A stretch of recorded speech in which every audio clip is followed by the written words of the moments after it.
Ooh, welcome back to Life of the Dream. I'm your host, Jeremy. We got the album of the week. Don't have a record for it, but printed out a little picture. A little Claro action. Very, very fire. Set up shop here. Alright. And we're rocking and rolling. Oh, might have to lower this down a little bit. What up? We're back. I don't know when this is gonna get posted. Probably not for a while. Guys, I took a little hiatus from the pod. I really been clamping down on research lately, and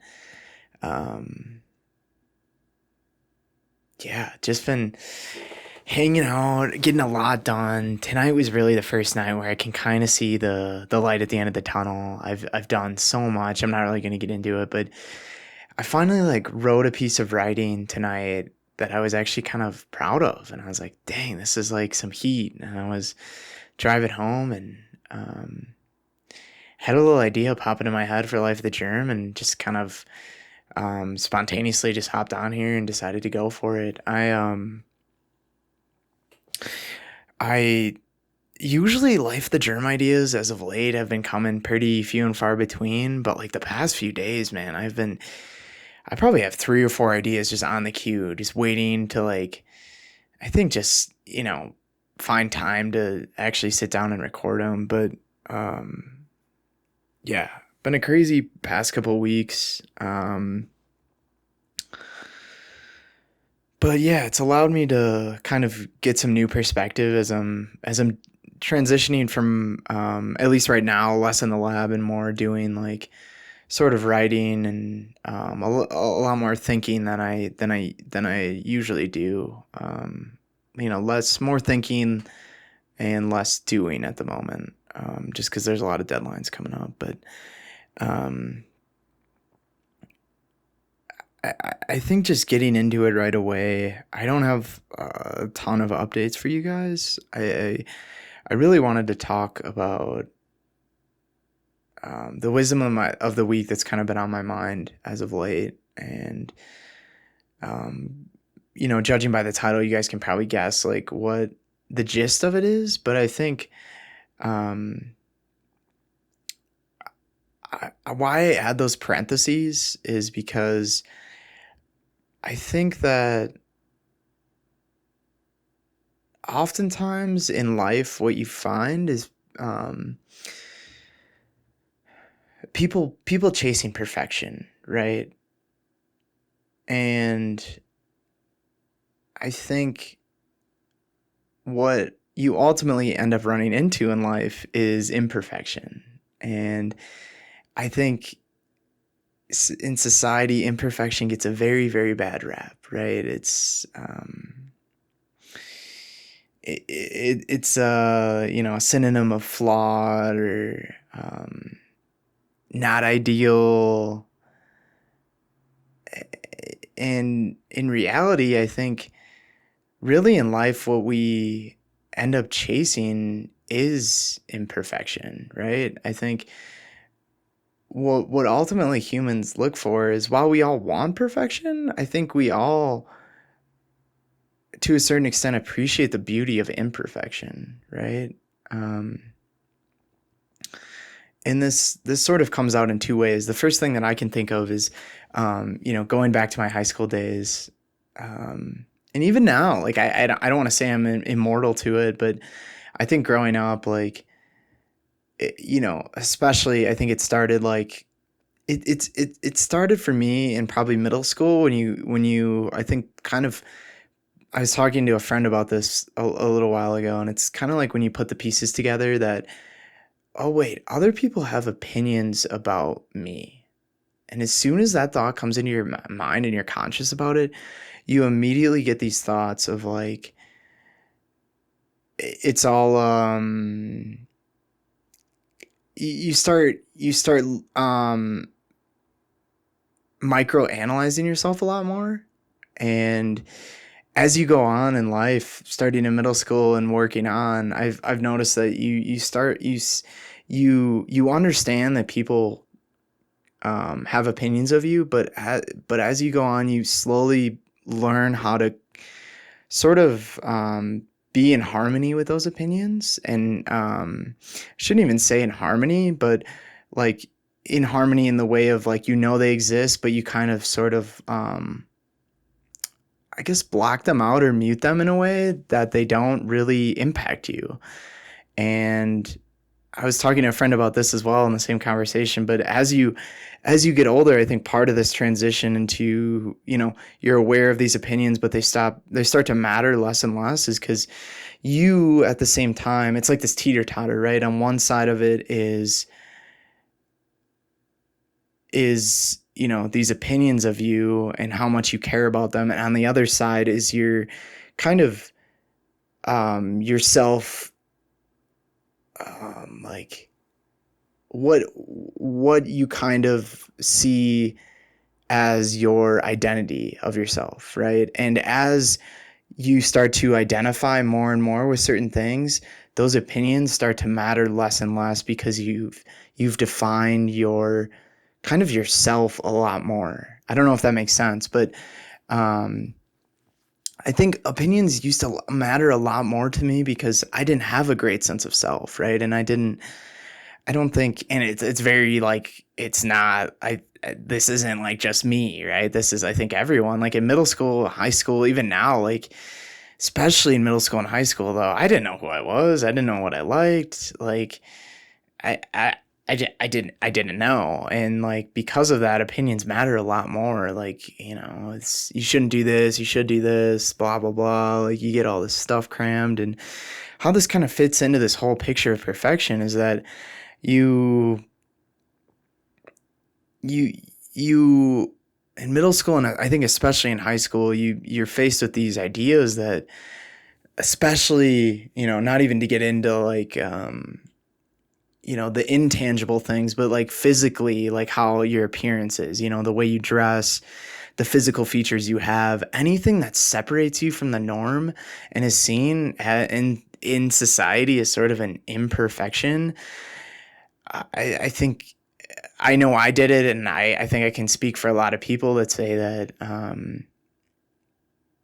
people so badly wanted not to be associated with those kind of things, Um, I think a great example for me, just kind of like really just being like totally transparent, is like I I often thought that I like have, and I probably do, like my ears, I feel like are a little big and they like stick out a little bit. And like in high school, that used to like eat me alive. Like I just like hated my ears. I hated how big they were. Anytime anyone would like even reference them, I'd be like, this sucks. Like, why do I have this?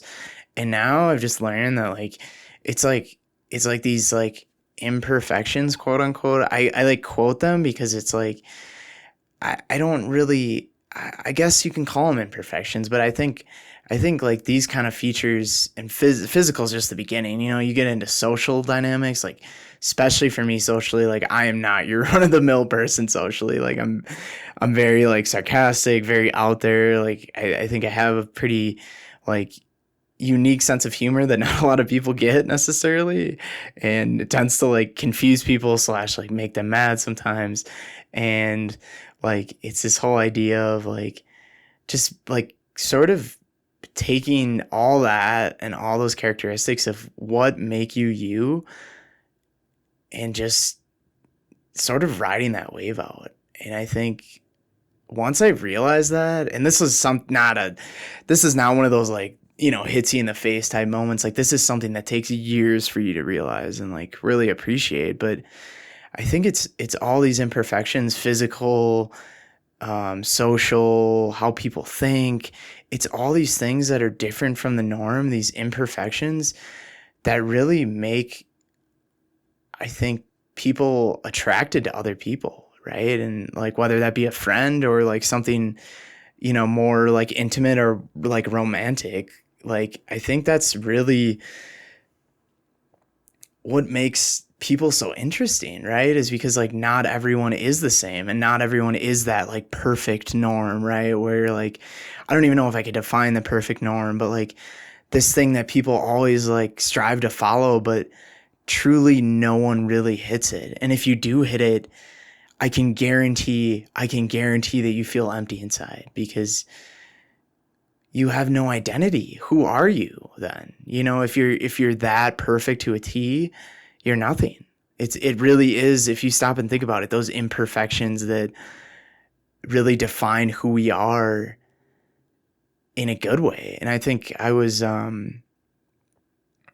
what kind of made me realize that tonight was I was writing like a personal statement for a grant, and um, really when I was reading through it, all of the things that really were like, oh, I'm like, this is good, are the things that like I know the readers haven't really like heard about before. Like there's experiences in my life that like are very unique to me, right?